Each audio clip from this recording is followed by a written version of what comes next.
Guys, ഞാൻ അങ്ങനെ മീൻ പിടിക്കാൻ വേണ്ടി പോവാൻ കേട്ടോ. ഇതിന്റെ ബാഗ് സ്കൂൾ ബാഗ് ഒന്നും അല്ല, നമ്മൾ മീൻ പിടിക്കാനുള്ള എക്യുപ്മെന്റ്സ് ആയിട്ടാണ് ഞാൻ തോട്ടിലോട്ട് പോകുന്നത്. അപ്പൊ ഇവിടെ ആണെങ്കിൽ തോടൊക്കെ ഭയങ്കര അലമ്പാണ്, കുപ്പിച്ചില്ലും വേസ്റ്റ് ഒക്കെ ഉണ്ടായിരിക്കും. അപ്പൊ അതിനനുസരിച്ച് ഞാൻ ഡ്രസ്സും ചെരുപ്പൊക്കെ സെറ്റിൽ ആയിട്ടിരിക്കുകയാണ്.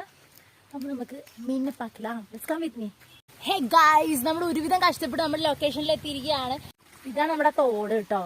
പക്ഷെ ഇത് കൂടെ വരേണ്ട വഴി ഇത്രയും ദുർഘടമാണ്. അപ്പം കമ്പിവേലുമ പിടിച്ചാലും മുറിയാവും, ആകെ സീനാണ്. ഈ പന്നി കയറുന്നോണ്ട് നമ്മള് കമ്പിവേലി അടച്ചു വെച്ചേക്കാണ്. ഇപ്പുറത്ത് നമുക്ക് റബ്ബറും കാടാണ്. ഇതേ ഗൈസ്, കണ്ടോ മീൻ പിടിച്ച് കാണിച്ചില്ല. ഇതുണ്ടോ, ദാറ്റ്സ് ഓൾ സിമ്പിൾ ആണ് ഗൈസ്. ഹലോ അജാമറമ്മ, ഞാൻ കുറെ മീനൊക്കെ പിടിച്ചിരിക്കുകയാണ്. കണ്ടോ കണ്ടോ മീൻ പിടിച്ച് കഴിഞ്ഞപ്പോഴത്തേക്ക് ഒരു ഞാൻ ടയർഡായി, കണ്ടില്ലേ, വേർപ്പ് പൊടിഞ്ഞിരിക്കുന്നത്. ഇതാണെങ്കിൽ ഞാൻ കൊടുത്ത വടിയായിരുന്നേ. അപ്പൊ ഈ വടിയിൽ നിറച്ചു ഇപ്പൊ പുഴുക്കള് അവരുടെ വീടൊക്കെ എടുത്തു. ഇപ്പൊ ഞാൻ ഈ വടി ഉപേക്ഷിച്ച് ഞാൻ എന്റെ കൈകൾ ഉപയോഗിച്ച് ഞാൻ രക്ഷപ്പെടാൻ പോവാണ്. സോ ബൈ, ഇതാണ് മീൻ പിടിക്കുന്ന episode. Then bye, it's me Sangeetha.